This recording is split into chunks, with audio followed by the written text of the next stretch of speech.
جو آنے والے اشروں میں بھی فار ڈیکیڈز ٹو کم ہمارے لیے ایک مضبوط ڈھانچہ فراہم کرے گی۔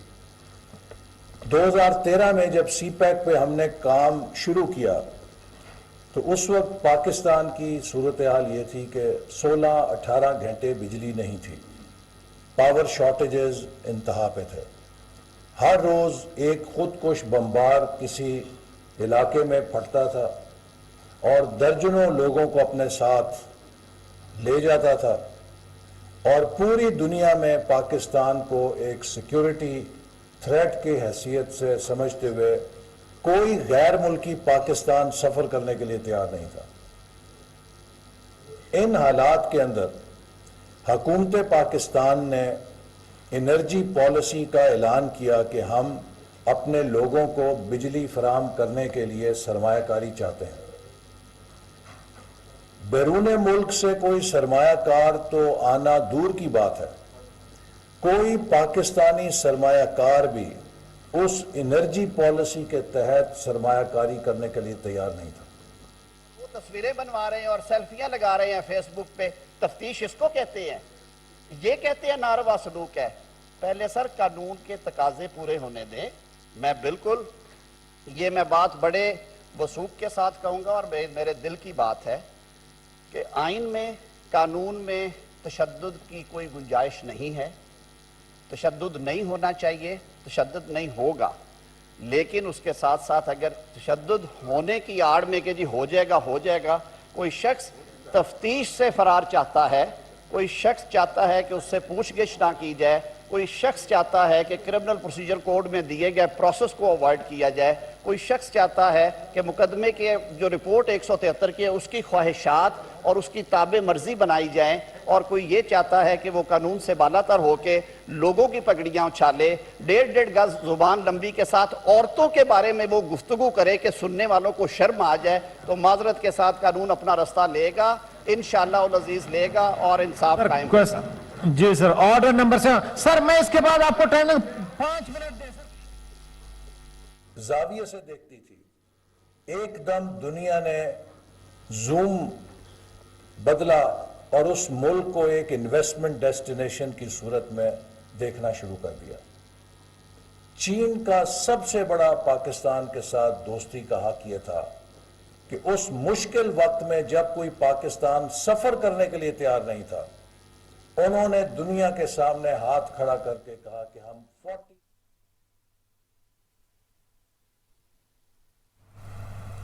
ہمارے نزدیک ایک سیف ڈیسٹینیشن ہے، اور نتیجتاً اربوں ڈالر کی سرمایہ کاری آئی اور اس سے پاکستان نے اپنے توانائی کے بحران کو انرجی ڈیفیشنسی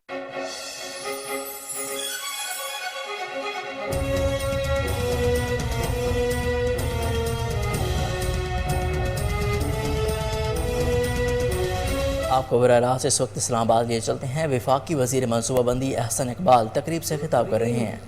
گزرگاہ تھا گلوبل سپلائی چین کے راستے میں کہ جہاں وہ انڈسٹری ری لوکیٹ ہو سکے، تو اس کے لیے ہم نے 2017 میں 9 economic zone special economic zones کا انتخاب کیا، جن کو 2020 تک تیار کر کے 2020 to 2025 5 سال اب ہم نے انڈسٹریل کوآپریشن پہ کام کرنا تھا۔ آپ اندازہ کیجئے کہ آج 2022 میں گزشتہ 4 سالوں میں ہم ایک اکنامک زون بھی تیار نہیں کر سکے، ان 9 میں سے 5 کے اوپر کام ہی نہیں شروع کیا گیا۔ اب اس میں تو چین کا قصور نہیں ہے کہ اگر وہ سرمایہ کاری جو ان اکنامک زونز میں آنے کے لیے تیار تھی، اگر آج وہ کسی اور ملک کی طرف چلی گئی ہے، تو یہ ہماری سستی کی بدولت ہوا کہ ہم نے گزشتہ 4 سالوں میں سی پیک کو کولڈ سٹوریج کے اندر ڈال دیا اور وہ کام نہیں کیا کہ جو ہمیں اپنے حصے کا کام کرنا تھا۔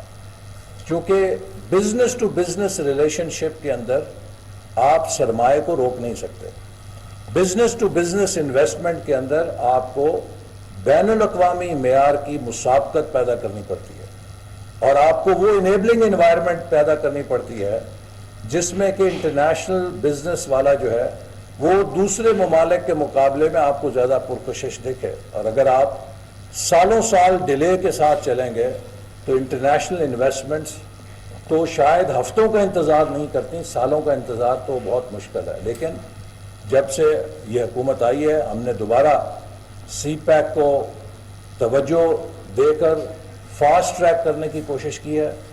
پرائم منسٹر 2 دفعہ خود گوادر گئے ہیں، میں 3 دفعہ گوادر جا چکا ہوں. چائنیز کمپنیز کے ساتھ ہم مل کر کوشش کر رہے ہیں کہ ان کے مسائل کو حل کریں.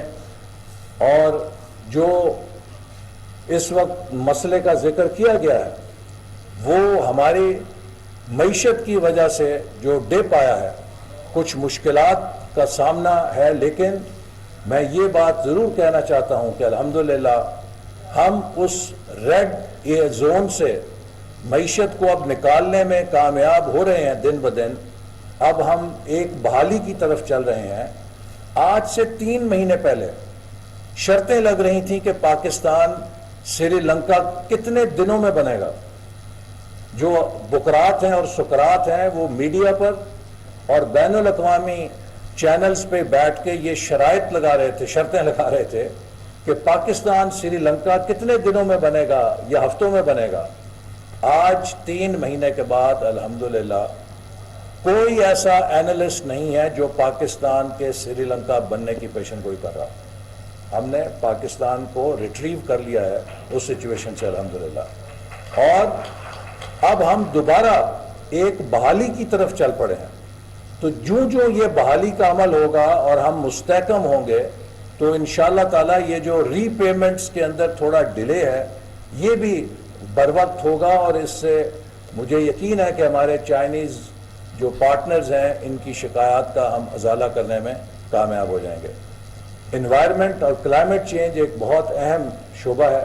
میں سمجھتا ہوں کہ آج کے دور میں ہم سب اس کے نتائج دیکھ رہے ہیں. پاکستان وہ ملک ہے کہ جس کا کاربن فٹ پرنٹ دنیا میں کم ترین ہے، لیکن کلائمیٹ چینج کے متاثرین میں we are in the top 5 countries of the world. So ہم دنیا کی غیر ذمہ دار ترقی کی قیمت ادا کر رہے ہیں. اس کے لیے ضروری ہے کہ ہم اپنے ملک کے اندر بھی اب ایسا انفراسٹرکچر بنائیں، ایسی تیاری کریں جس سے ماحولیاتی جو تبدیلیاں آ رہی ہیں ان کا ہم بہتر مقابلہ کر سکیں. جتنے ہمارے پروجیکٹس ہیں ان سے کم ماحول پہ منفی اثرات کو یقینی بنائیں اور ایسے منصوبوں کو ترویج دیں جن سے کہ کلین انرجی اور گرین اکانومی کا تصور آگے بڑھ سکے. اور خاص طور پہ جہاں ہماری یہ ترجیح ہے. وفاقی وزیر منصوبہ بندی احسن اقبال تقریب سے خطاب کر رہے تھے. انہوں نے کہا کہ سی پیک سے ملک میں خوشحالی آئے گی. چین نے ہر مشکل وقت میں پاکستان کا ساتھ دیا. نواز شریف نے سی پیک کا منصوبہ دے کر ملک کو ترقی کی نئی راہ دی.